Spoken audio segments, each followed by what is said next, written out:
Welcome, welcome, welcome. Welcome back to another live stream where I hang out. I'm on holiday and I'm painting miniatures while talking about Dungeons and Dragons and other things. And I'm hoping that people will take the opportunity to join in with me while I'm doing this and partake in a bit of painting. Today I'm doing the Cloaker. Now, for those of you who have paints, miniatures and brushes, by all means, join in with me. Feel free to take part. I think that there should be a very interesting monster. There's a little bit more detail in this monster, so a bit more complicated. I think we're ready to go, so if you've got your paints, your brushes ready, you've got your questions, if you feel free to ask questions, that can happen right through the whole thing. Okay, so and let's do this. Let's make this happen. I'm going to run a poll, as I have been in this live stream, more around obviously the Cloaker, because I want to ask questions about the Cloaker. Okay, so we will get started and wrap into this. Is it crap into it? No, something else. Wrap into this. One of those. Whoops, almost did it. Did it? I kind of did. Hi, welcome to HowtoDandD. My name is Fred Weller, and today I'm going to be painting a miniature, a Cloaker, while talking about Dungeons and Dragons. Is it difficult? I don't know. We will find out. I've never had a Cloaker miniature. I frankly have never painted a Cloaker miniature.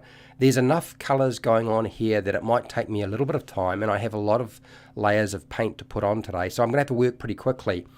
My intention is not for it to look like the computer-generated or rendered image. My intention is it to look a little bit more like the thing that you see in the monster manual for 5e. But it's not going to be exactly like that.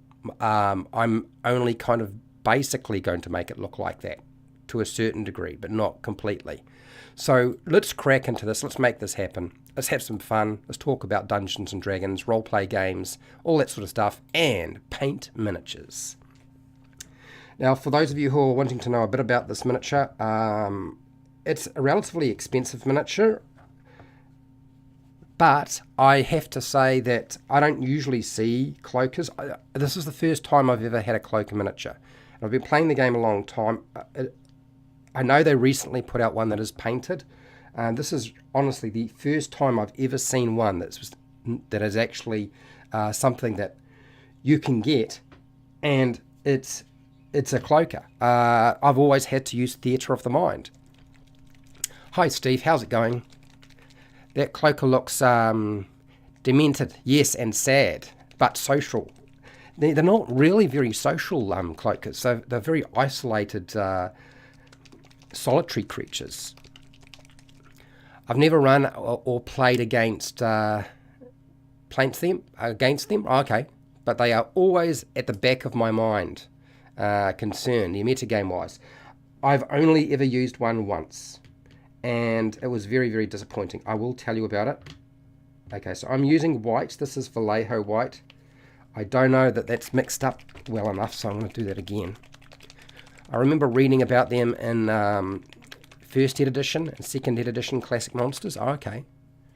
So in terms of the flashing, I got most of the flashing off, not all of it. It was actually quite hard to see at the time of the day that I was looking at it. It's not bad. I would say that the flashing around the tail, the thin end of the tail, is the painful bit, and then I would say around here. That's pretty much the extent of the flashing that I had trouble with. I'm going to be using a large brush today because I'm going to go with a light colour underneath, and then I'm going to go with a darker colour, blues, on top. Head will be sort of whitish, and we'll do some details and so forth, stuff like that. So yeah, you shouldn't have to worry too much with regard to this. Now, I know some of you are thinking, why am I not going black first? Well, I have been doing that a lot. Because I don't want it to be too dark, and I know that if I do that, that's what tends to happen, is you wind up with a very dark miniature, whereas I think there needs to be more blue, so I'm going to rely more on a wash later on. Oh, that's not great. It's a chunk of paint, that is. I think they could be fun in combo with a grill or perhaps cursed lovers. Yeah. Look, I found that these monsters on their own do not work very well, even at the challenge level that apparently you're supposed to use them at. And I've only used them once. Now maybe that's because I was just unlucky with that group and they were just really onto it, or I was really shite at running the monster. But I feel like there's a learning curve. And I also feel like the monster's not a monster that would normally attack a party. So there's a problem there, right? You can ask me questions. It doesn't have to be quick. It can be a long question. What do you got here, Agent Smith? Quick question. Oh, here we go. What race would you use for a conjurer? I'm just about to start one, and I was thinking human, but you might have something different that's better. Look, I always say I like people who play different races other than human, but I would say to you, you play what you want. It doesn't really matter what I think. And I don't really feel like there's any particular race other than the races that have an advantage in terms of intellect, which is your gnome, that would be useful to you. And it's just a bonus or benefit to intelligence. But now with the new changes to the rules that we're looking at, it frankly doesn't matter because you can put your numbers wherever you like. And although you do get some, oh man, this white is a mess. I might have to clean this out a little bit. Just give me a second while I see what's going on here. I feel like it's kind of congealed a lot. So yeah, with the new changes, I don't really feel like you need to concern yourself quite so much with... There's a blockage. That's what's going on. That's why I'm having trouble with it. Yeah, so with the changes to ability scores and the way that they're running monsters nowadays, other than just picking up a gnome or one that's sort of got some advantages or benefits or extra spells and spell casting, but they're not really, it's not usually conjuration, right? So it's not really a big deal as far as I'm concerned. Just pick what you want, do what you want. Now a lot of you might have noticed that I put up a poll for today asking about the Cloaker. Feel free to take part in that. I will check the poll and see how we're going. It looks like most people have never encountered the Cloaker, not the choker. Ooh, so 3 people already, and nobody's ever come across it. I'm not really surprised, frankly. It's not a monster that I use that much either. So yeah, this is really going to be problematic. This is really going to suck. If I wind up with white that's coming out like that, I'm going to see if I can't clear this. Now, if I can find... No, I had a toothpick. Well, I had a... Oh, there it is. I'll use my toothpick. See if I can't clear the blockage as best I can. Although I probably should use a needle of some kind. I don't think I've got a needle close by, though. What do you got here, Steve? Let's say the Grill and Cloaker are cursed lovers who only get time as their normal selves once they've eaten. Okay, so they are motivated to attack more, so they're normal. Might be a trap in a small area. Fair enough. Yeah, I understand. Yeah, Grill is in with the E rather than the I.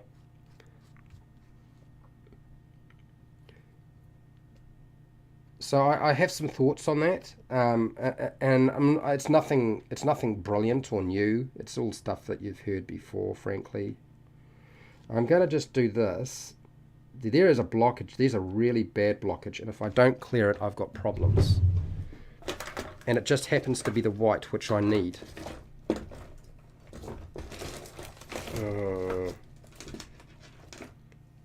Would that do it? Or that? We're going to try this. So this is hopefully going to work.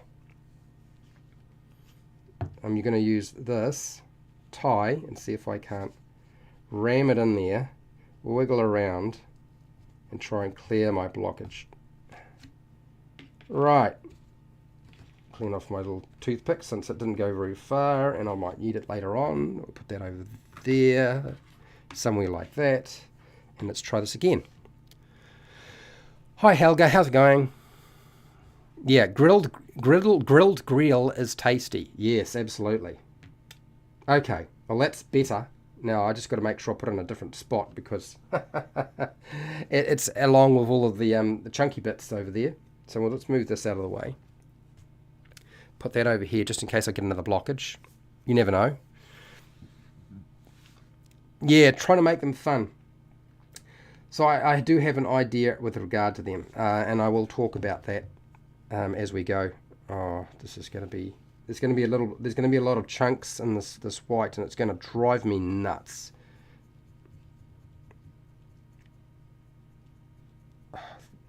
This is the problem. Sometimes when you get paints, they get a bit old. They get a bit. My Vallejo paints I've had a long time, so they are probably not faring as well as the Nolzurs, which I've had for less time. But I actually think they are probably better paints, possibly because they are the army painter paints rather than some other products. Okay,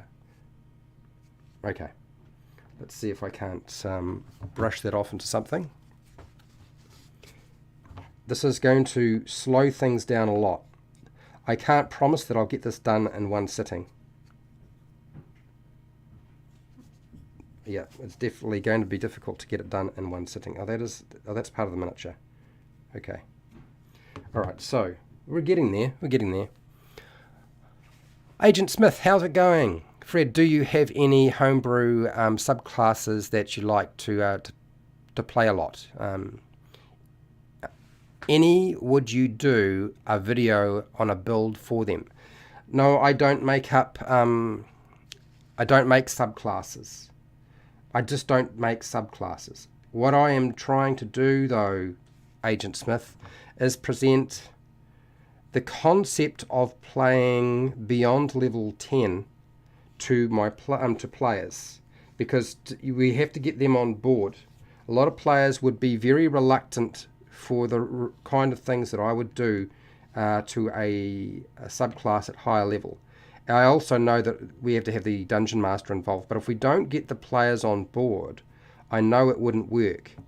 And it's a very, I mean, I wouldn't say it's a different way. It's actually, to many respects, it's like going back to the past. I think we have lost a lot by dumping a lot of the development and ideas that the past had. People think that they're being so innovative when we drop stuff from the past, and actually they haven't. they just haven't. What they've done something different, but they haven't really been that innovative. If anything, they've focused on one aspect of the game. Hello, Lewis. How's it going? So yes, I am working on that. That's why you're getting all these surveys and polls on things like followers and mounts and strongholds is coming. There'll be a bit of that as well. You're going to get a very big mix of stuff. And will that turn into a subclass that I actually write up? Yes, but my patrons have made it pretty clear so far that they're really not too interested in that. But that doesn't mean that I won't work on that aspect of the game. That is certainly my intention. So I'm going to go over this with white in the underneath and in the front, and then I'm going to hit the top with the blue, and then we'll just keep working our way through this. Probably the tail I don't have to worry too much about. We'll go over this with a different color. We're going to go with some, I don't want stark white, by the way. I'm not doing stark white on this. Hello Todd, how's it going? Yeah. Look, Agent Smith, I know it's laughable, but frankly, I don't think that people are necessarily going to like the concepts that I would present in a subclass, because it's so different to what the designers are doing. And I think a lot of people are, because of computer games, I think they are thinking in a very different way to how I want to go. I know my group will use it, so I will do it. But when it's available and when it's developed, I'm in the research and development process, and that'll take time. Okay, so what do we got here? I know I've only painted the underneath white, and it's taken me a while, but I had a blockage.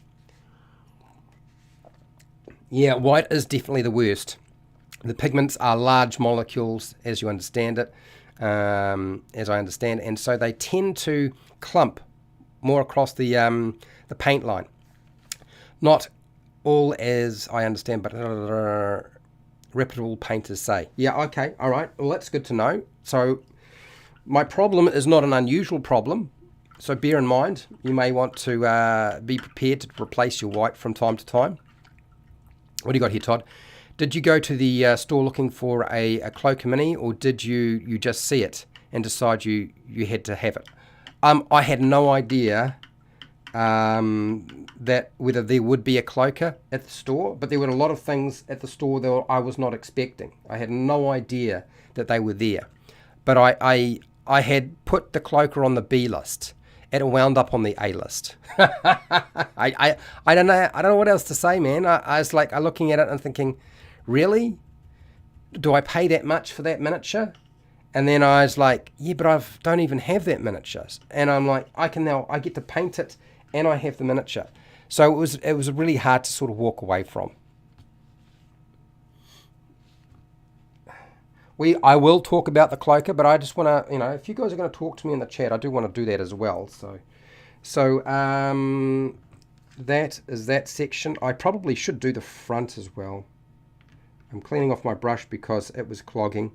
I'm a little worried about the chunky bits getting into the face. But we'll see how we go here. This brush is really just not going to do it, is it? It's not going to cut it. I'm going to have to forget about it. This was fine for a big area, not much good for anything else. As a DM or Dungeon Master, the sweet spot is level 3 to 7 for me when it comes to playing. After level 10, it just takes too long because everything is just hit points, sacks. Yep. And the turns take a long time. Look, I have a lot of solutions. I use group initiative in my games where, if everybody is sort of going to go before the Dungeon Master, or a group of players are going to go through before the Dungeon Master, I just say, you three are going before the Dungeon Master, so whoever takes their turn now goes now. And I've done videos on how to do that. I think it's probably one of my most favourite techniques. We continue to use it right now in my current game, and I'm not even the Dungeon Master. It has been taken on as a sweet thing. High level, you have to explain to people. You really do. You have to explain to people that high level games, you need to have a dice roller. It is not good enough. I mean, it's all very well if you have a whole lot of dice set out and you roll all the dice together into a tray with a cup or something like that, and you're all ready to go. But it's the adding up process. It always takes way too long. And I find at high level games, and I've encouraged players, yes, it's all right to roll a d20 to make the attack roll or whatever, or make saving throws. That makes sense. That's fine, because you're not going to be doing that many. The worst it is you're going to roll 5 of these dice. So buy 5 d20s so you can make all the attacks all at once. Or if you're going to do action surge and you've got like 10 attacks, then go for it. But make sure you've got 10 dice. No, when it comes to damage, that's the problem. So you've got to have somebody willing to use a dice roller. And if you don't, it's a real pain. What am I doing with this brush? This isn't going to work. I'll use this brush here. Okay. I'll use this brush. It'll cover a bit faster and then I'll tidy up.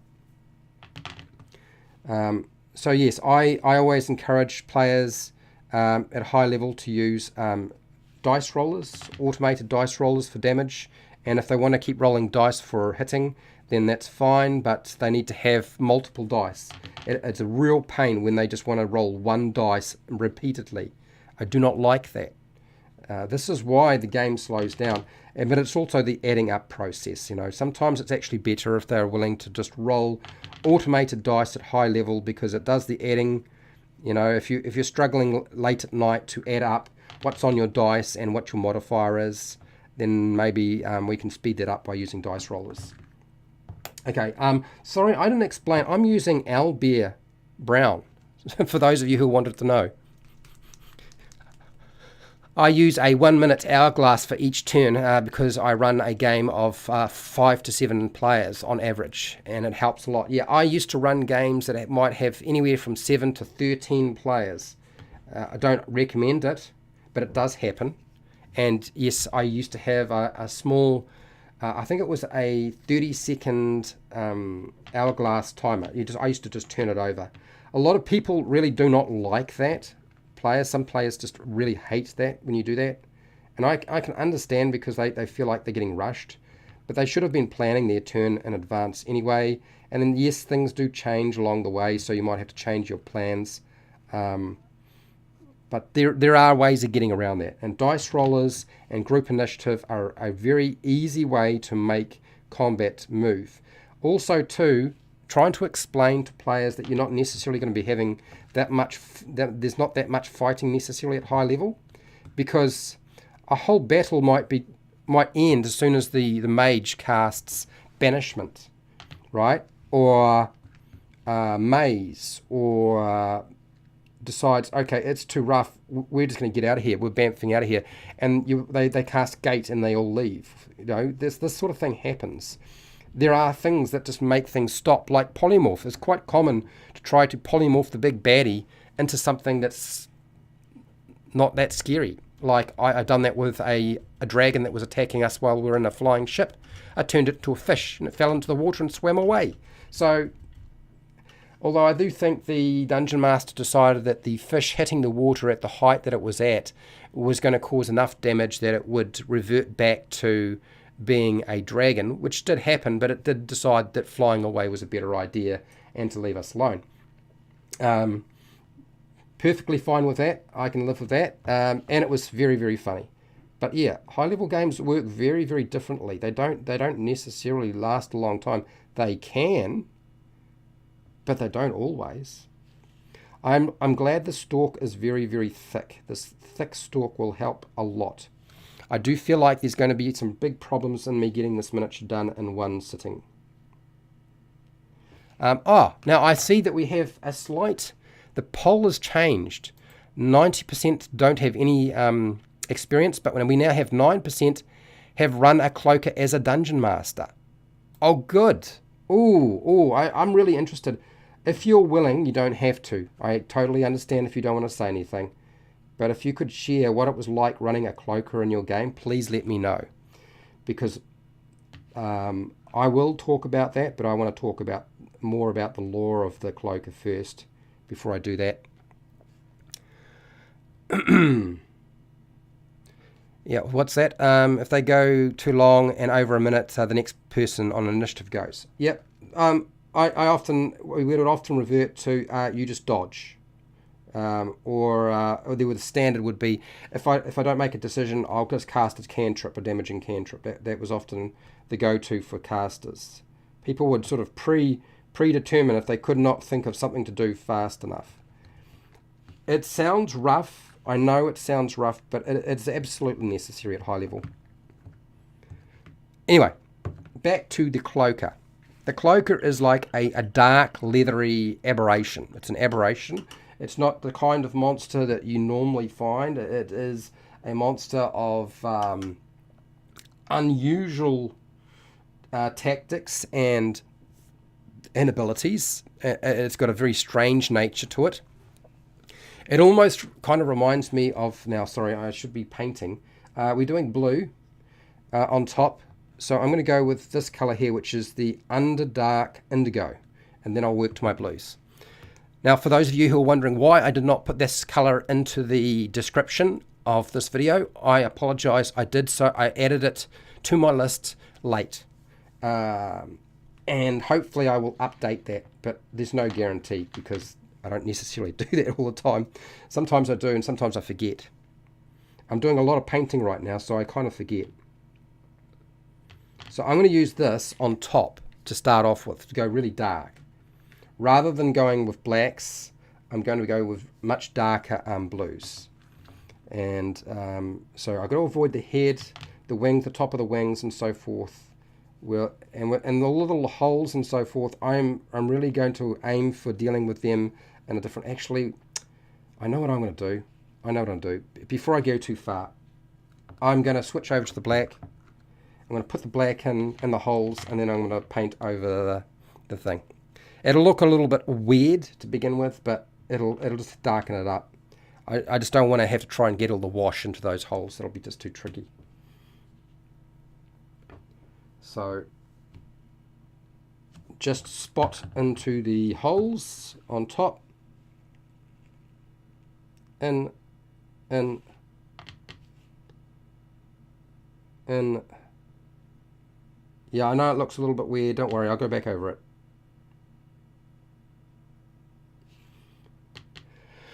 So given that this is a very strange creature, the Cloaker is really reliant on being a stealth predator who lurks in dungeons and caves. And obviously, you know, things like the Underdark would be a good place, but other places as well. Anywhere where there's darkness and stealth can be used. Its body is sort of somewhat designed, not necessarily to be camouflaging, but I do feel like the creature itself should have the ability to sort of partly change the way it appears, that this blue sheen on top should kind of darken up in a dark environment, and if it's in the light it would get brighter. Okay, so I've done that. Now we'll go back to the wings. I'm using this brush. I don't know how smart an idea it is to use this particular brush, but I'm hoping that because it's wide it will help. It's a very soft bristles. It's a cheap brush, so I don't think that I've picked an expensive brush that it's not. And I'm not using my dry brush for this. And I didn't buy a heavier or larger brush for this sort of work. I just generally, when I'm just, you know, paint that's just going straight on in large quantities, I just get a cheap brush. But I think that's working out all fine. It's covering fine. I don't think I'm going to have to go over it with this colour more than once, which is good news. So back to the Cloaker, as I was saying. So it's a lone creature, which frankly is surprising, right? It is difficult to utilise a creature that hunts alone and use it against an adventuring party, which means you probably... I think my mistake was thinking that I could just use one or two of these and it would be fine. I used one because I realized that if I was using two, apparently it was going to be way too deadly, which it wasn't for my group. I think they were about level 7 when they faced it, maybe even level 6 and level 7 or 6, something like that. And that's a challenge rating 8, and they got really shocked and surprised, and they all sort of went, what do we do? And they're like, unload, supernova. And my God, the next thing they're like, oh, it's dead. Oh, okay.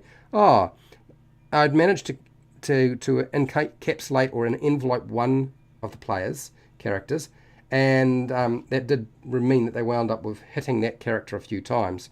But it wasn't a big deal. As far as I could tell, they weren't really in any major risk of losing a character or even anybody going down in a significant way. But it did shock them to see this monster, because I don't think any of them had ever faced a Cloaker before. I think it was the first time for them, just as it was the first time for me when I ran it. So, yeah, I think this monster, being a solo, hunting solo or lone victims or injured prey or monsters, rather than going after adventuring parties that are just way too much of a threat, it's not stupid, this creature. So it doesn't actually make an awful lot of sense to throw it up against a party. But to have it stalking and following a party, that's a different story. Let's go back to what I was doing here, which was this indigo. I am going to have to go in with a smaller brush for closer to where the head is, but I'll deal with that later.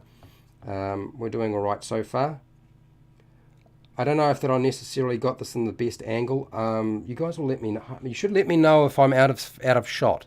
If I'm holding it, yeah, I'll bring it forward. Sorry, I'm too far out of shot and you can't see anything.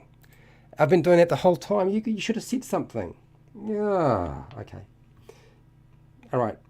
Anyway. So back to the Cloaker and using it in your game. So what I found as a result of this is I have to think very, very seriously about how I use it. And I think, as I said, stalking the party, which the Dungeon Master, the Monster Manual does sort of talk about. But I don't think it goes into enough detail to explain that that's really its primary strategy when you're dealing with a group of adventurers. That it's not going to attack them from behind and take out the back member, because it would know that it's going to get absolutely destroyed. So you have to have it stalking the group and then eating and feeding off all of the victims of the adventuring party. That actually makes far more sense. Okay, the paint is drying fairly quickly today. I will tackle the top of this because there's a bit of black here. What do you got here, Steve? I am curious, how many encounters on average do your characters have between short and long rests? I know mine are not seeing more than like 3, although I try to make them interesting rather than abundant. So first off, I ignore the adventuring day. The adventuring day is a construction of Wizards of the Coast.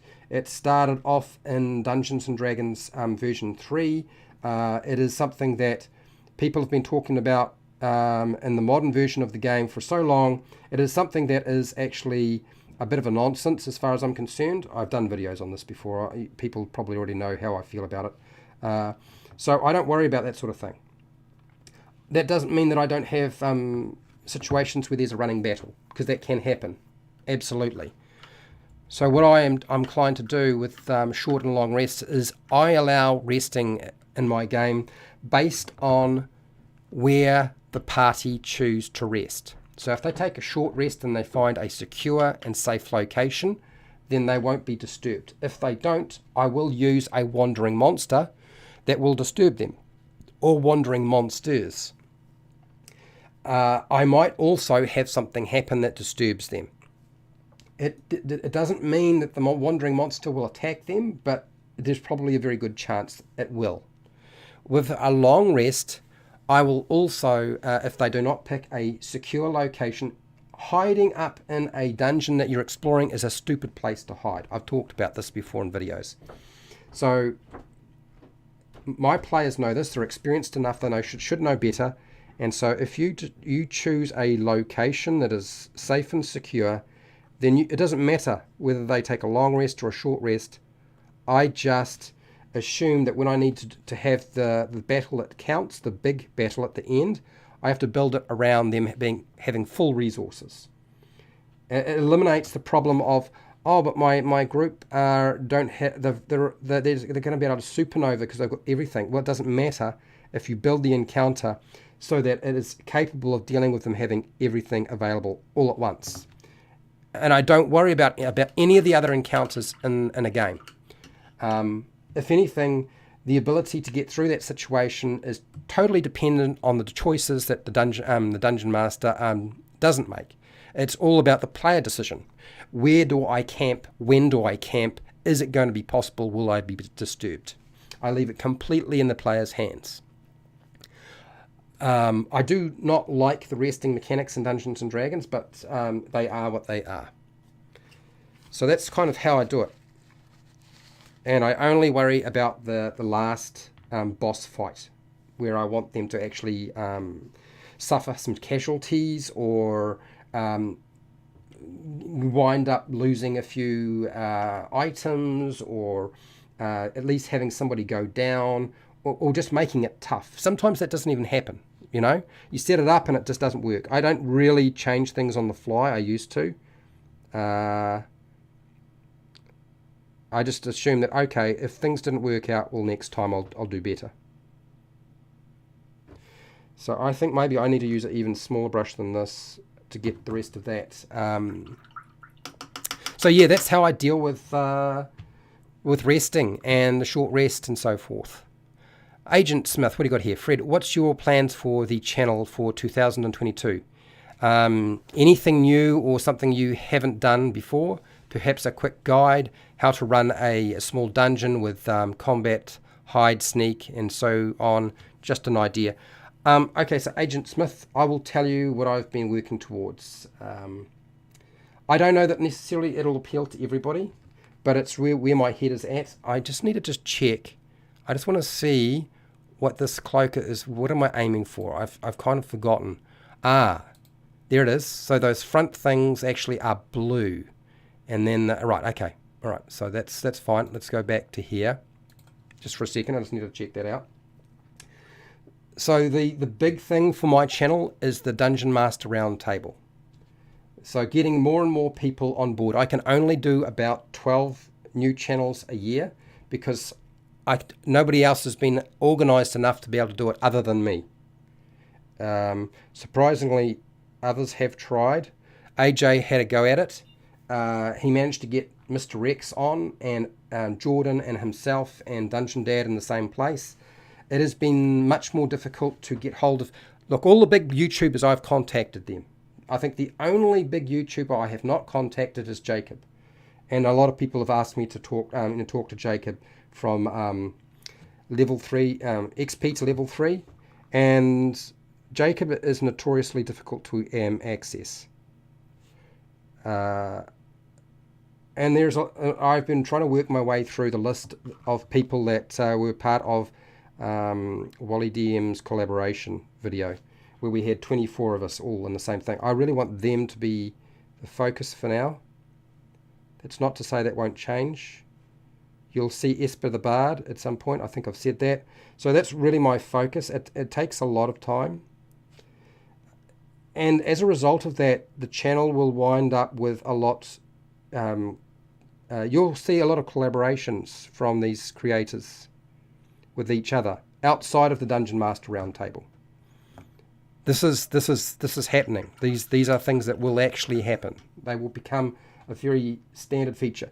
Because I believe we have Spelljammer coming in this year, I have decided that I'm going to focus on player guides for players revolving around high-level games. So that means things like mounts and strongholds and followers, but guides for players so they understand what's going on. They'll be useful, I would imagine, for Dungeon Masters, but the focus is players, because you need players to understand high-level games if you're going to do them.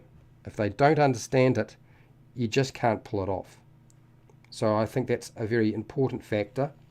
So that's what I've been working towards, and that's what this year is going to be very much about. Tool proficiencies is going to be a big thing. There is some spell videos for players, clever uses of spells coming. Druidcraft, for those of you who think Druidcraft is useless and only flavorful, I'm trying my very best to come up with something for that.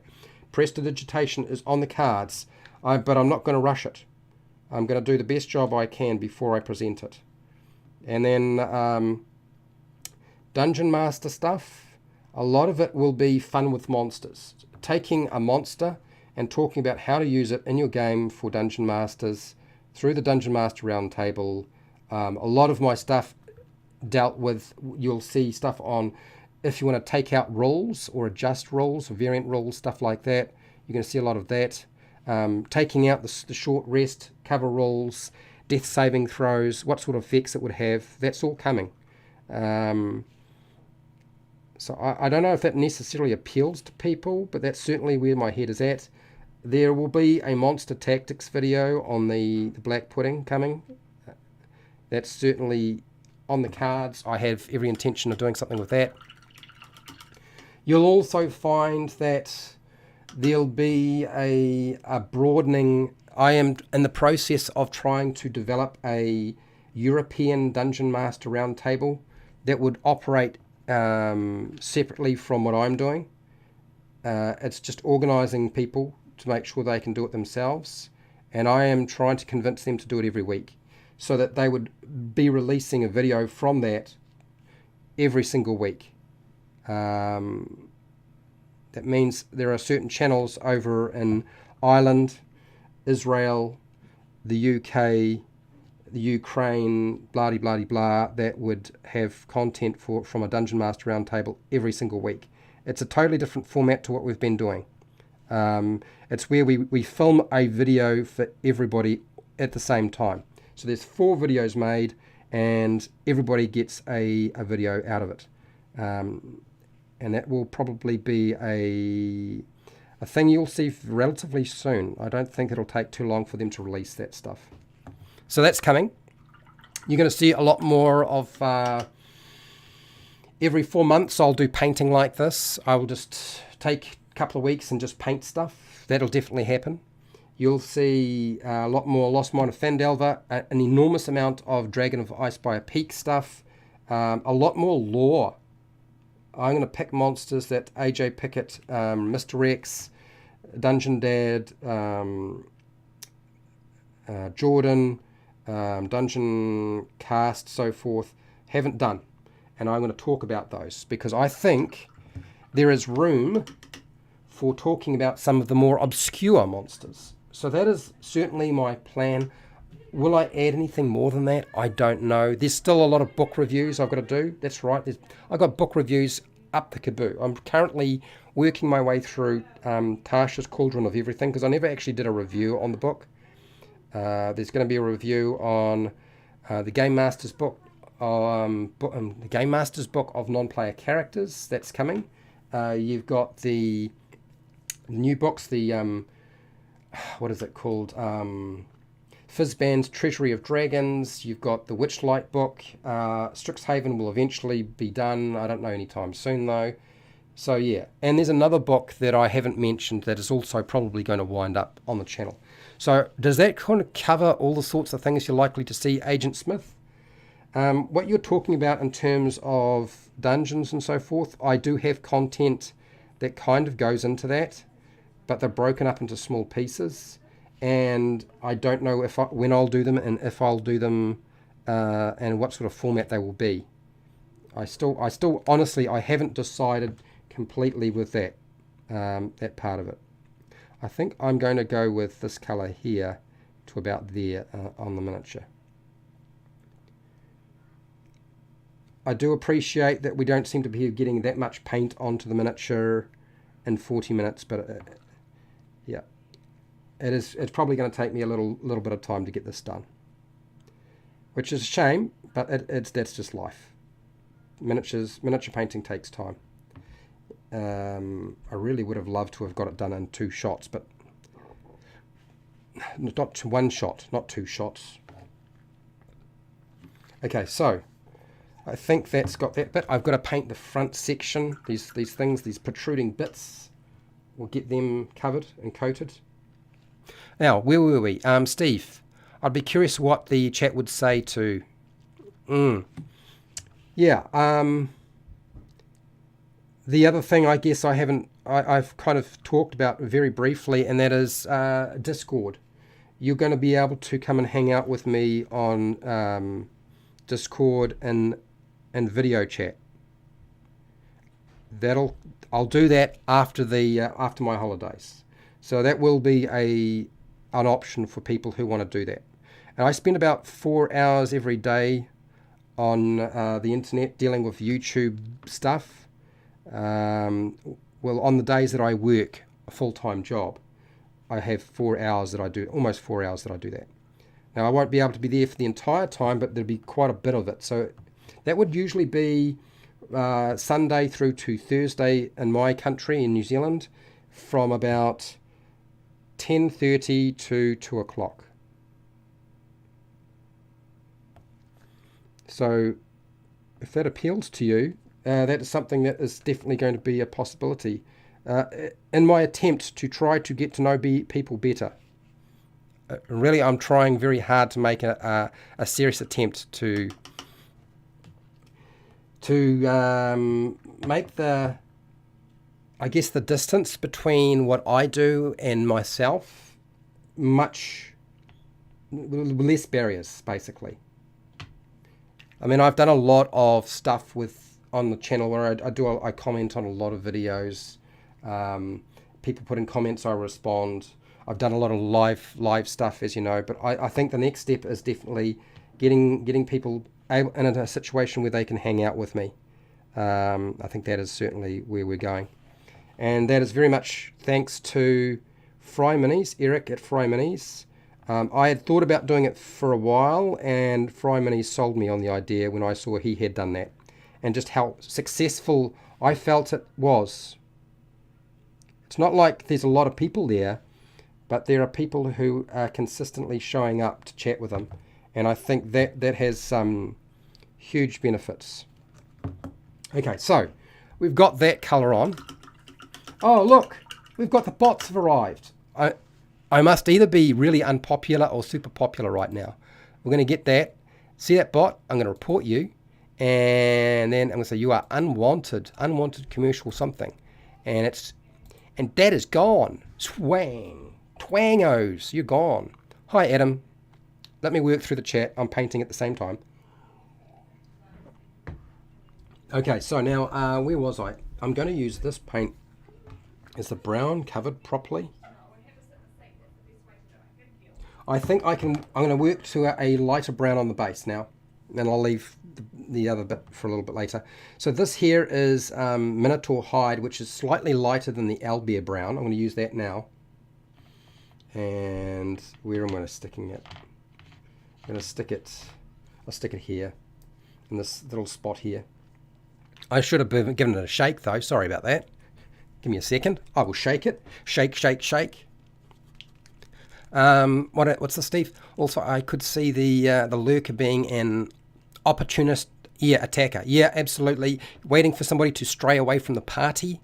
Stalking the party till one person is excluded, or mostly in the battle, and grab them from the rear. Absolutely. If they are separated, if the rogue decides to go off on their own, a good opportunity to utilize your cloaker. Right. So this paint is certainly lighter. I'm not keen on using that brush, so I'm going to ditch it. I'm going to use a dry brush in this case, which I probably shouldn't. No, I won't use that brush. I'm going to use, what am I going to use? I need something that's dry and I can kind of fluff it over and it's not too big. That looks terrible. Okay, so this, what did I do? I just dunked it in the water. What was I doing? Don't dunk it in the water, you idiot. All right, it's dry. This brush is dry and I'm going to use that to do a lot of the brown. Now, where's my paper? What else you got here? I'm trying to institute something similar. Just curious. I think the amount of arrests, what's that? 8 is big part of CR, but seems like a few people have a ton of encounters per day. Yeah, I think you'll find that probably about 3 encounters. I did a poll on this, and I know that most people do not use the adventuring day that is listed. Not even the creators, to make it clear, not even the designers of the game bother with the adventuring day. They don't even design their own games around that. So that shows you how useful it is to you. If the designers aren't using it, but they've included it in the game, it means that it's junk. It is probably junk. Junk that they have included for those people who wanted it, and there's only a fraction of them. Yeah. We are unfortunately not going to be able to turn Dungeons and Dragons into a mathematical equation. Although I'm sure some people feel that is certainly possible. And look, no version of Dungeons and Dragons, version 3, 3.5, version 4, never did it successfully. It never worked. You might say it might have worked better in version 3, but I always found that we could easily come across a situation that would destroy us. Where it wasn't too easy, it was just way too hard. At 4E, the encounters became easier and easier. Okay? Which you're finding in 5E, right? Where encounter building, they just seem to be able to deal with really deadly stuff. Dungeon Master Ale, hello, how's it going? Fred, off topic, not a problem. You can be off topic. I'm working my way through this as fast as I can. I like your idea. I have tried to do something like you said, good stuff. Yeah, look, I'm going to talk about how to get rid of the rests as well. The short rest, long rest, that's coming up. And I'm glad that, Steve, you like the Dungeon Master round table.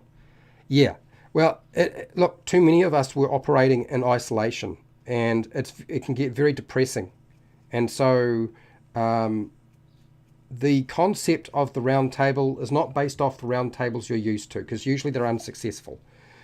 The idea behind it is not to do it once. It is to continue to do it as a permanent relationship with big channels and small channels, which is hard to sell to some of the bigger channels. Some of the bigger channels do not feel like it's worth their time and feel like it is a waste of time, or they just don't have time to do it. Time frames work against you or whatever. Then there you have smaller channels that also feel exactly the same way as the bigger channels. Trust me, I've had this happen to me. I've had big channels say exactly what the smaller channels have said. If they don't want to be taking part, that's fine. That's their choice. I don't, in the end, I can't force them to do it. That is their choice. I am sad that they don't want to take part, but okay, whatever. And then there are other people who just can't do it because they've got kids or stuff like that. But I'm not going to go into who I approached and who said no. Trust me, I approached just about everybody. Why is my paint not coming out?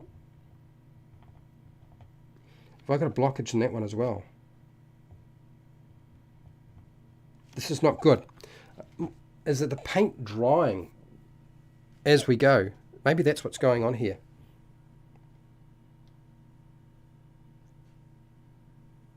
Oh, yeah, it was blocked. There was something in there. It must have been paint that formed. Okay, let's try this again. I just need a little bit. I just want to finish off the base. I'm getting through the chat. Oh, I see that the poll is starting to fill out a little bit. 17 people have run a cloaker. Nobody's ever painted one. It's the first time for you. Nobody's fought a cloaker. Most people have never experienced one. Oh, well, this is interesting. Okay, so back to the chat. I need to move this out of the way, I think, just for now. Agent Smith, that covers, yeah. Look, if you think that sounds brilliant, I'm hoping that what I have on offer will appeal to new, intermediate, and experienced dungeon masters and players.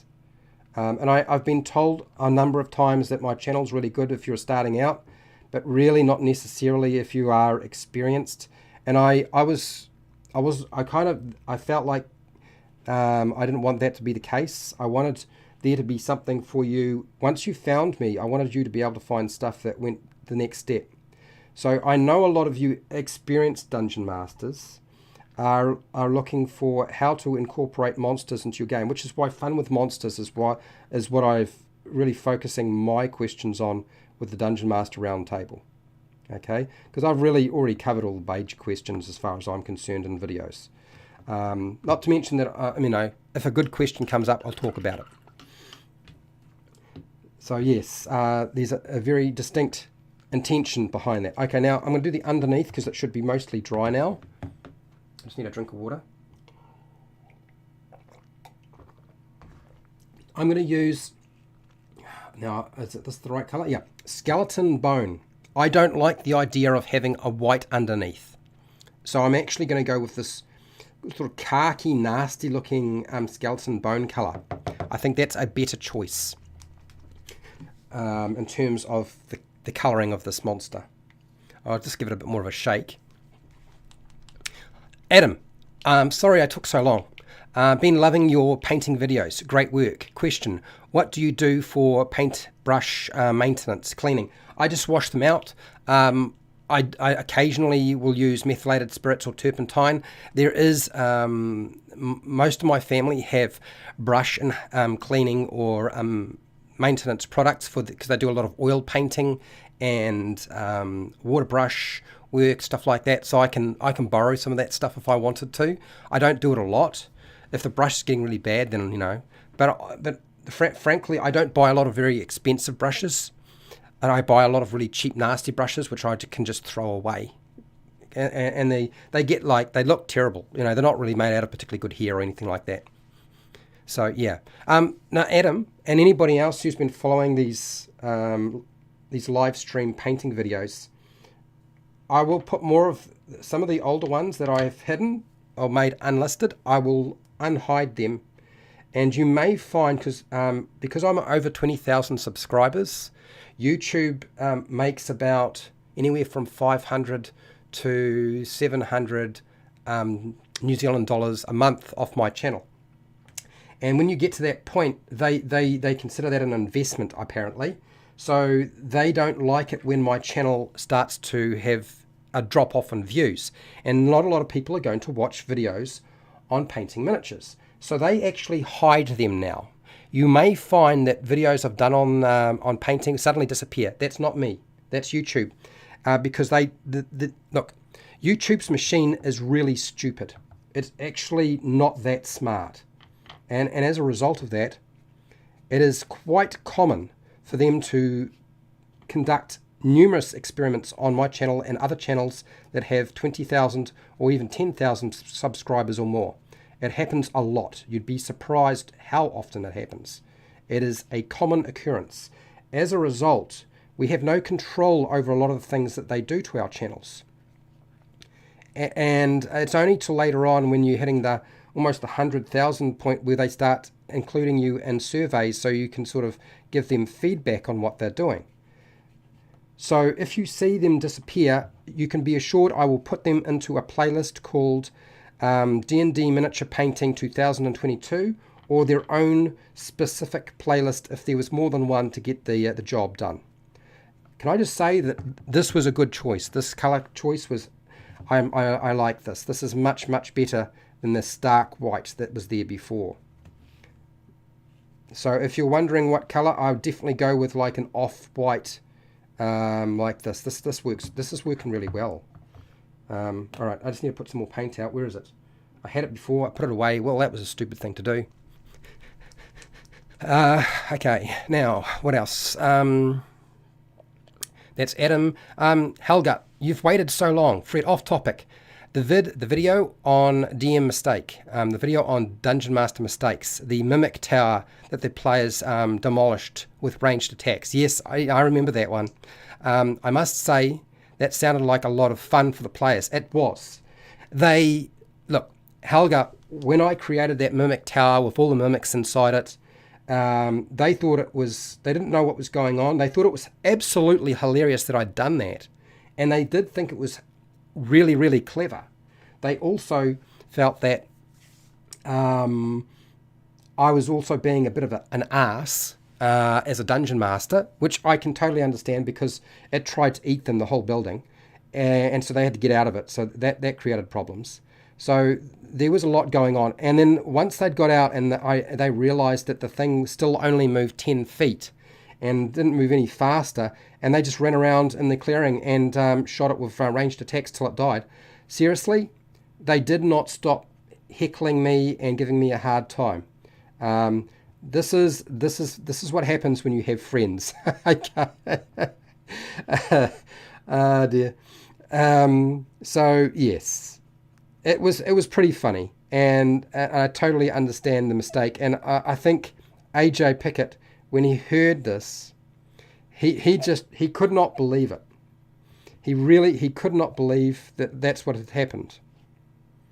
Now, Helga, if you know this story, is this the story? Because I believe I did this. Look, I've got a video on fun with mimics. Did I talk to? I don't think I've released that video. You must be a patron. Are you a patron, Helga? If you are a patron, I didn't realize. Or maybe I talked about it in another video. It has been published. Anyway, so that's the story of the that's the story of that particular monster. Went down like a ton of bricks, really did. And yes, trying to explain to them how much XP they got for killing it, that was really hard. It was very, very difficult. Emilio, yes, it's worth a good laugh. I totally understand. Can I just say that when you see me giving you advice on stuff, the chances are I made the mistake. Okay? You'll often find that some of the things that I talk about are a result of me actually ballsing things up. But also, too, you've got to remember that just because one person had a bad experience doing something a particular way doesn't mean everybody will. Yeah. Anyway. So, what do you got here? Dungeon Master Ale. I'm good. I just some evening preparations was it Saturday's D&D session is about 11. It's 11 p.m. here, and I saw you were streaming, so I thought I'd pop by and see how you're doing. Well, thank you. Now, Dungeon Master Ale, do you have a channel? I'd be interested to know. Okay, I've now hit the hour mark, but I am not leaving until I get a little bit more paint on this miniature. We are going to have to come back. I'm sorry, people. It didn't get done as fast as I might have hoped. And not surprising, there's a lot of area. I knew it was a big miniature and there's a lot going on. And I knew that I would struggle to get it done in the time frame that I wanted to get it done in. So yeah, let me know if you have a YouTube channel, because I would be interested. I'm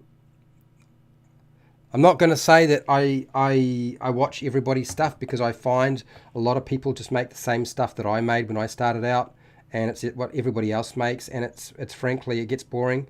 My advice is to make something nobody else makes. Okay? It's all right to do stuff that everybody else has done, but you've got to have something that's your own. That's your own creation. Yes, I do. Okay, good to know. All right, so that means that I will have to follow up with you at some point. And subscribe and see what you've got. Correct? I would say that's about right. Now you'll notice that I'm not getting too caught up in how clean the lines are between the distinction of the top color and the bottom color. That's not my priority right now. Okay, a clean up like that can happen much later on. And also too, it does take away from the natural look of a monster by having too clean a line. Particularly when you're trying to get the monster to look very natural.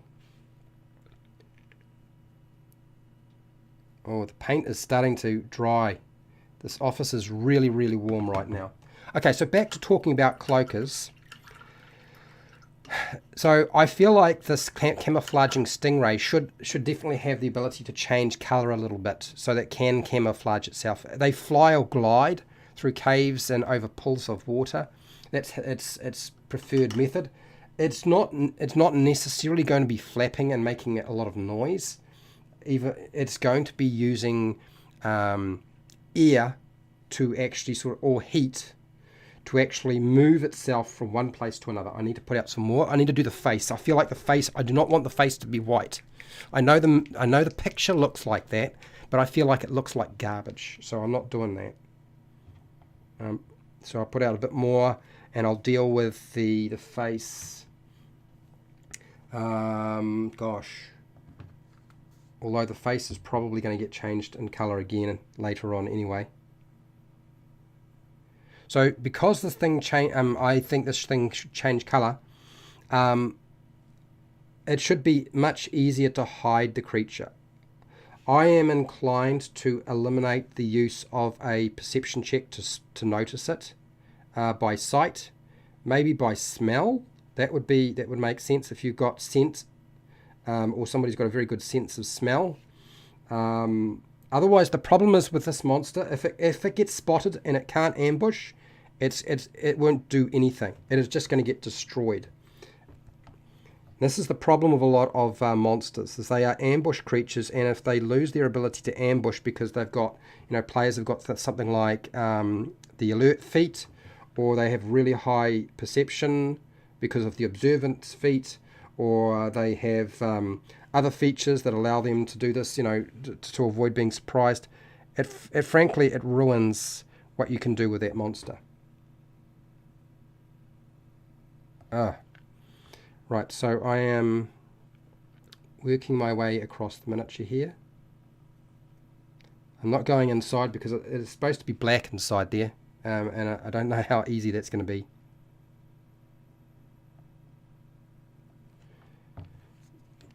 Cool, blimey.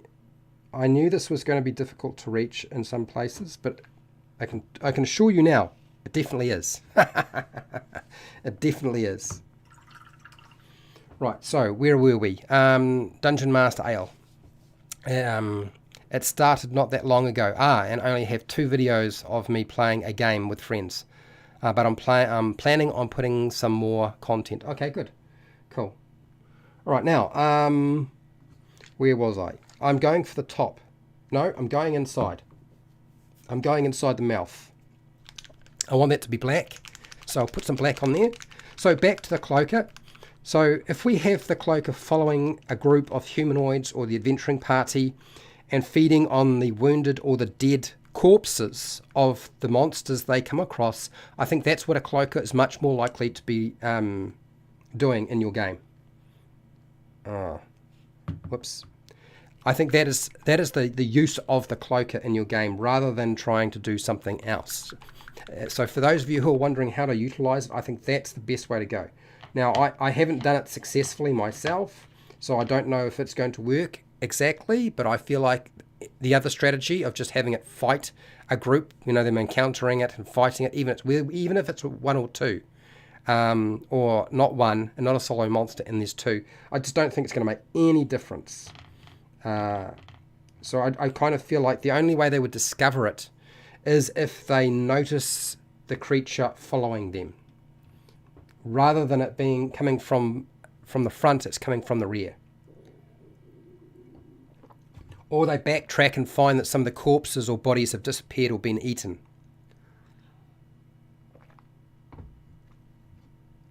That might alert them to the fact there's a Cloaker following them. So consider that as an option or a strategy. Pale Rider, what do you got here? Question about the new poll. Okay, sunlight sensitivity. Sure, I knew we needed to talk about that. So for those of you who wanted to talk about sunlight sensitivity, let's do this. Are they taking away any of the dark vision along with the sunlight sensitivity? Okay, so that's a good question. Because you remember I said I thought that they would do that. From what I've seen so far, Pale Rider, the Monsters of the Multiverse, which has, is it 33 reprinted, updated, playable races in it that are considered setting agnostic. They have taken away sunlight sensitivity from races that normally had sunlight sensitivity. Now the monsters themselves, they still have sunlight sensitivity. But if you're playing them as a playable character, they don't. Now, why is this? Is this because they were brought up a different way? Is this because Wizards of the Coast has decided that they don't want players to have any characters with any negatives or penalties to them? That's probably what's going on here. Okay? Have they taken dark vision away from any of the playable races that had them before? No, they have not. They still have it. They still have dark vision. And it annoys me, frankly. It is more annoying than many of the other things they have done. I don't know how I can present Wizards of the Coast races to people without getting frustrated now. My instinct is to simply make those races that used to have sunlight sensitivity and are now playable characters who have had that removed. My instinct is to say it's no longer a playable race in my campaign. I noticed that a lot of people do not like the change in the poll. Some people think it's fine. But I also think that a lot of this stems from people thinking that, you know, frankly, we should have every option under the sun and there shouldn't be any restrictions or penalties whatsoever. Now, this is actually quite interesting because this was something that Gary Gygax did in the initial game. There were a lot of penalties and restrictions, some that people find extremely offensive. I think the one that people pick out the most is the one, you know, the penalties to a female character compared to a male character with regard to strength. Hello, Overboard DM. Hello, Joe. How's it going? So it is... Look, I am not going to get into that kind of discussion, but for me, lore-wise, I find it annoying because often those sorts of creatures could not have lived above the ground because they just would have found it too difficult. And yes, you can have creatures that are different, but a sunlight sensitivity race That's the race that you play in an underdark environment, or only moves around at night. Do you know what I mean? I know somebody's going to say, okay, yeah, well, I'm going to get sunglasses and sunscreen for my character. Like, seriously? Or somebody else will say, look, you know, if you're in the dark, why is the character black? This is another question. Look, the drow, you can be guaranteed the drow will lose sunlight sensitivity when they reprint the player's handbook. I'm absolutely sure of it. I am disappointed that the dark vision thing has still remained.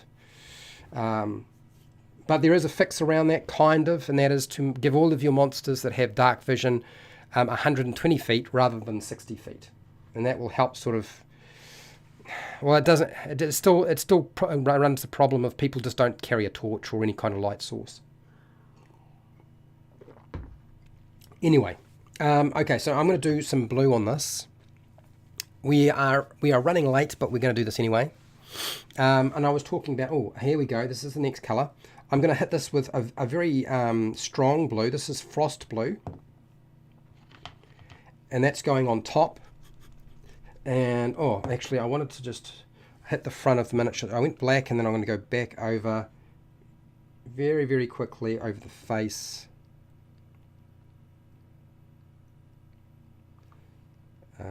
Without trying to get the paint inside, if I can help it.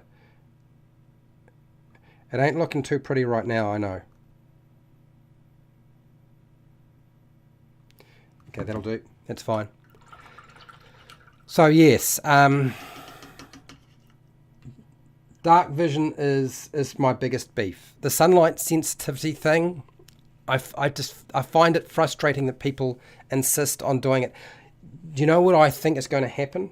I think that Dungeons & Dragons Evolved, or the Dungeons & Dragons for 5.5 or 6E, whatever we get in 2024, is going to look more like Dungeons & Dragons 4E.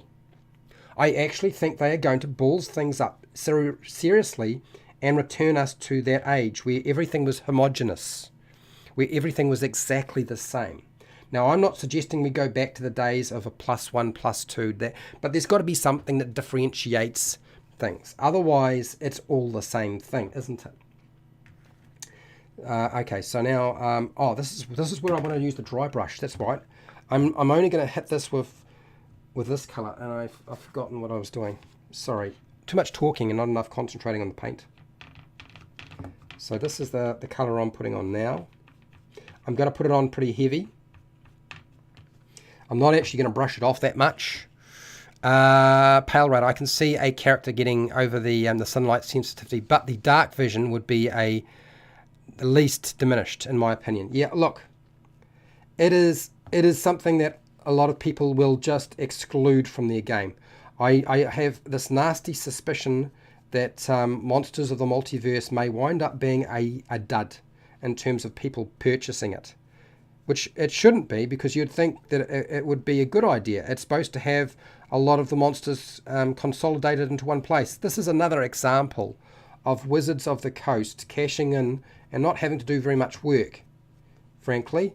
Do I think that the monsters needed to be upgraded? Absolutely. But like, how long ago were those books actually released? That's actually not been that long, frankly. They came out how long ago? How long ago?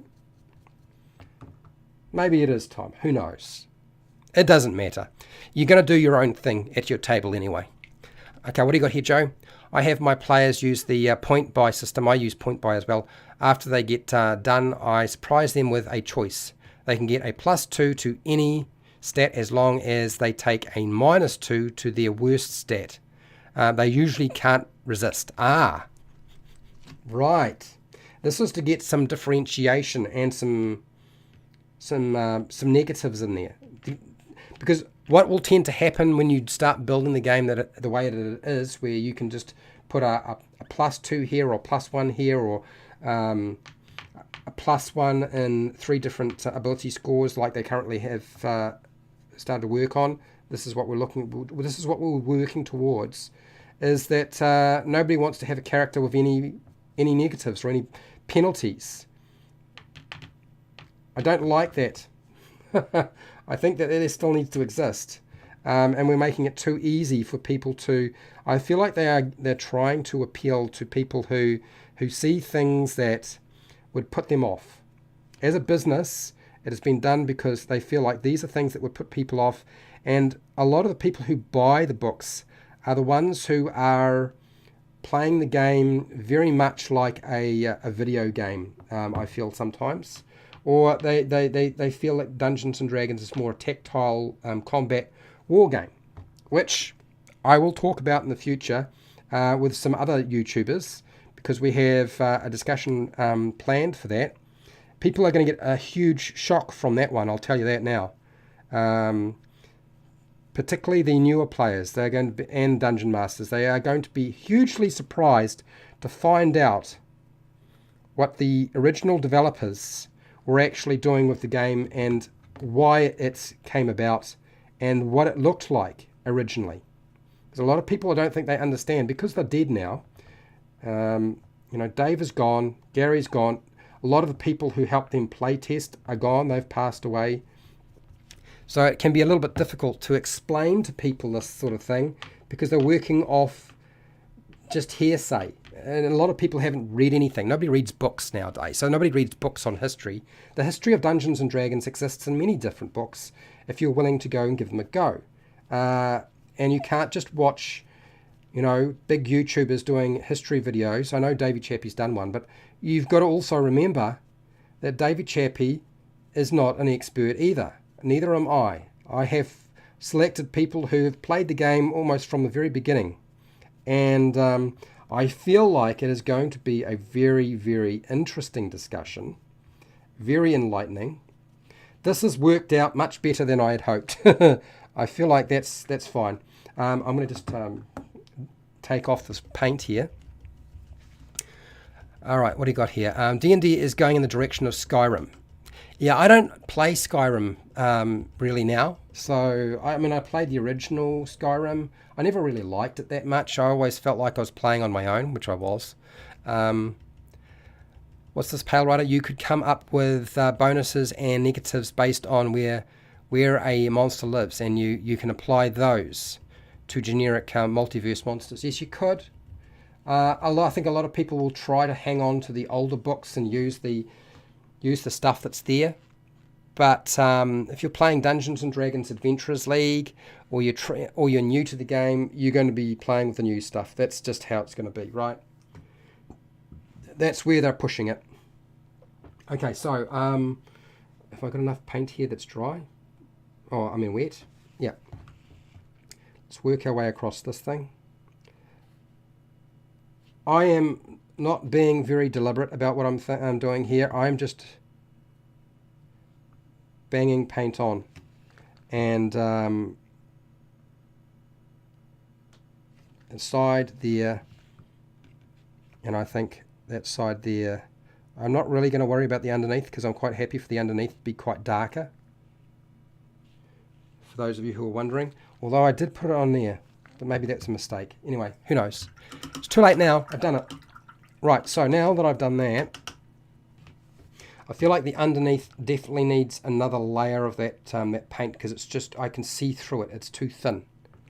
So I'm going to try to fix that. So yes,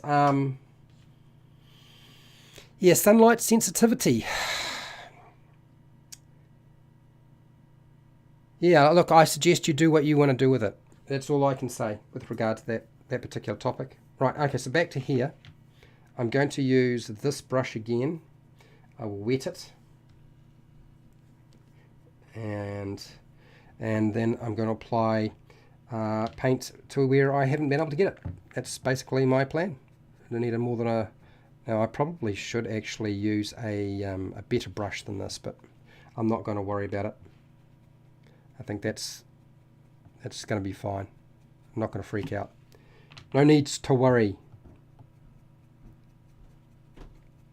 I don't know that I'm necessarily going to highlight the underneath of this in the way that I would normally. I'm not entirely sure. I don't have a set plan yet for that.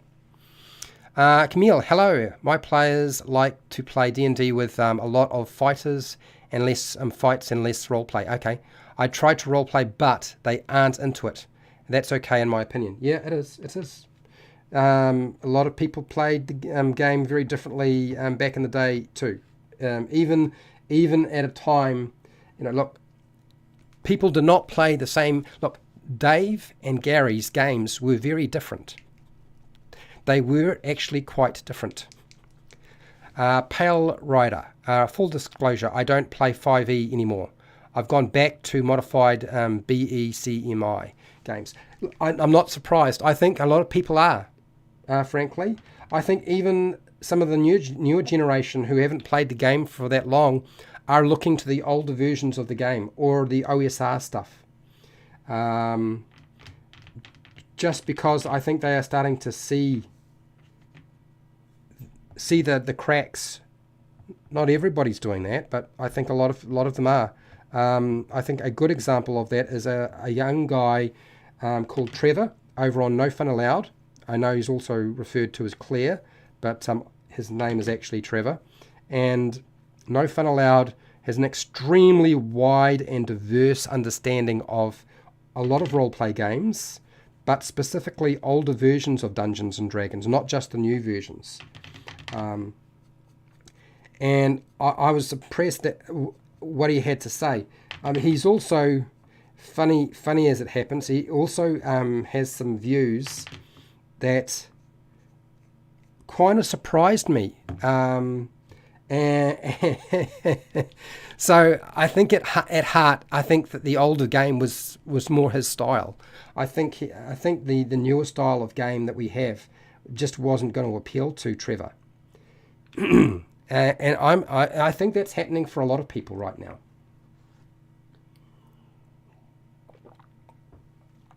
Okay. So look, I have to get this done. I want to go to the beach. It's a fine day today, and then I will have to come back and do some more on this.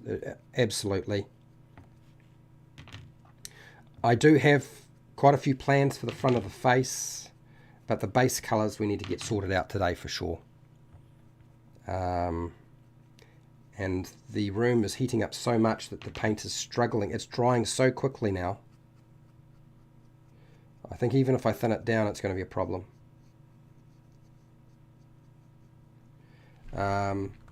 Right, so ditch that brush. I'll go to a smaller brush and keep going. Right, back to the Cloaker. So these things strike really quickly. They envelope a meal or a victim, and then they devour them quickly. They have to get the job done fast, which means it's quite possible to lose a character or an NPC to one of these things, and it didn't take long for them to eat it. So they chomp through things very, very quickly. The Cloaker can also create like illusionary versions of itself, which is a cool feature.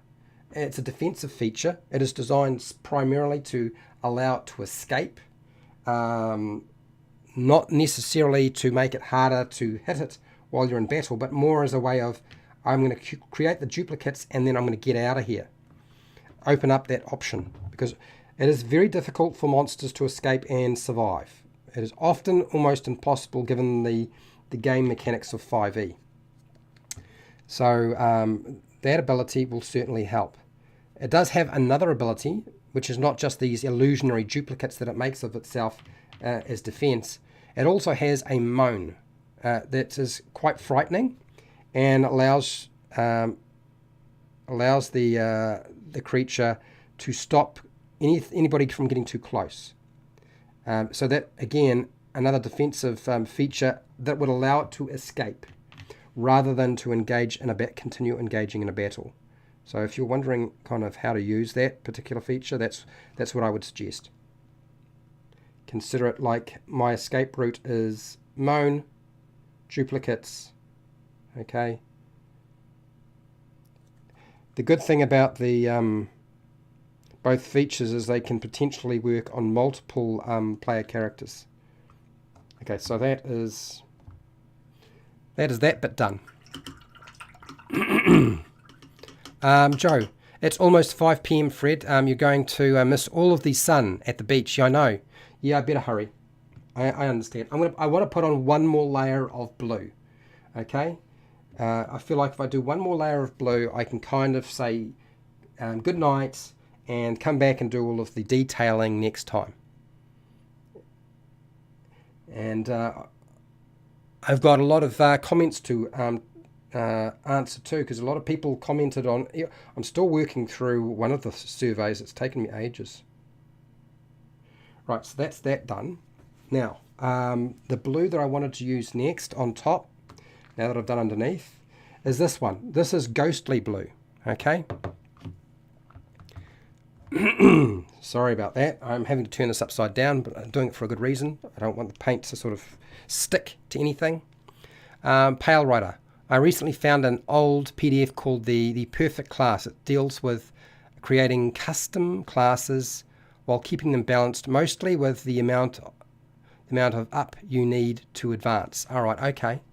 Interesting. I'm not aware of it, but it does sound interesting. So this paint is going to go on with a dry brush. I am probably applying this less aggressively than I have the other paints, if you're wondering what's going on. Let's ditch that. Don't know if I need that yet. Dry off this brush as much as I can.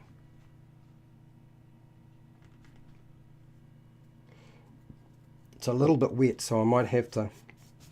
Just give me a second while I just dry this off a little bit more. So yeah, because and cloakers prefer isolation, but they will form into a temporary conclave for defense, but that's usually very temporary in nature. So yeah, using them as a solo creature is problematic, unless it's just stalking the party. Alright, now let's just see what this looks like if I brush it on very, very thin across here. I am only attacking the top.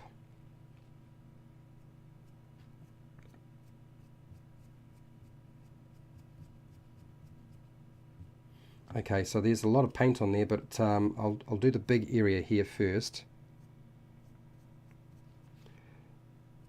And then I'll go along the top there. I'll go with the creases. I think the heavier on the creases than anywhere else. And we'll just work our way along that. Not necessarily the whole wing. I think maybe what I'll do is I will avoid doing every single part of the wing. Not enough paint, so I have to put a bit more on. If you go to the beach this evening and drink until the morning, you'll get plenty of sun. I can't drink anymore, unfortunately. I was never a big drinker anyway, but I can't drink, unfortunately. My body doesn't allow me to do it. Gets me into too much trouble in ways that you cannot imagine. Anyway, that's what happens when you get old, I guess.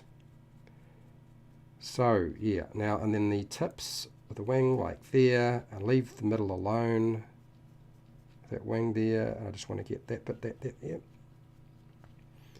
So all I am doing is trying to bring out some of the features of this this monster around the wings, there and there.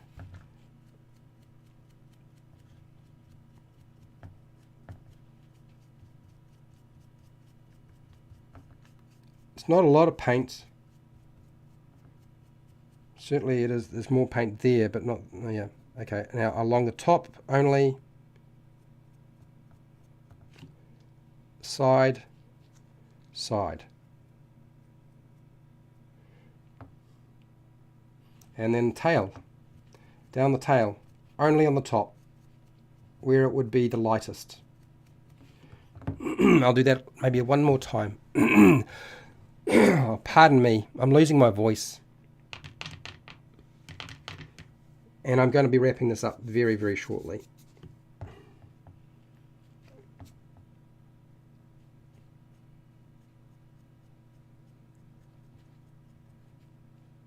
There we go. Along the front edge. Along the front edge.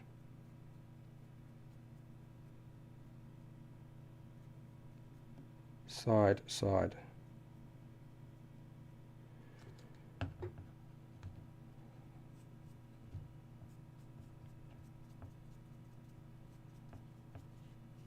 Well, yeah, I think that has pretty much got it as far as I can get it today. And it's way too hot to continue painting this thing. So, so let me just wash out my brush. In the cloak closet. Yeah, exactly. Where do cloakers hang out? Nice, nice, lovely. In the closet. Right, let's have a look at our poll before I disappear. I have painted the miniature. Okay, so 10% have painted the miniature. Interesting. 10% have run a cloaker. Nobody's ever fought a cloaker, and 81% have no experience with the cloaker. Interesting. Well, we'll just post that. That's a new one on me. There it is. And yeah, we have partially got through this. It is not as much as I had hoped, but I'm gonna look. Let me just show you kind of what's been going on here. So this is what we have. We've done the base. The base colors are done. The washing after that. The wings, the main colors, some of the highlighting on the wings. The underneath. You could say I probably should do some sort of highlighting on this. I am not entirely sure that I want to do that, because I think maybe I need to, it's not necessarily highlighting that needs to happen, but maybe darkening, where you put a darker color over a lighter color as a dry brush. I'm not entirely sure how I'm going to go about doing that. I'll have a think about it, but that's what I've got for today with this particular miniature. If you were wondering what's going on, I know it's upside down, okay? But anyway, hey, thank you to everybody who hung out with me today. I know it's a long time to hang out and watch somebody paint a miniature. I totally understand. Now, if you are a patron, thank you for supporting me. If you just watch my videos, thank you for supporting me. That's awesome. If you find yourself in a situation where you are watching other content, that's great too. I'm fine with that. What's the usual stuff that I need to do? Yes, if you want to support the channel, you can through Patreon. The Amazon affiliate links down in the description. All the paints are down in the description. You'll find a merchandise shelf underneath my videos. You can just watch my videos, that's fine too. Do the usual YouTube things, share, like, and subscribe. Hit the bell button to be notified when I go live, and I go live a lot, as people might have noticed.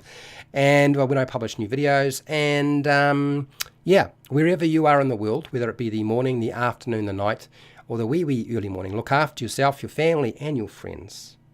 And be nice to your neighbours. And hey, till next time, keep rolling those 20s.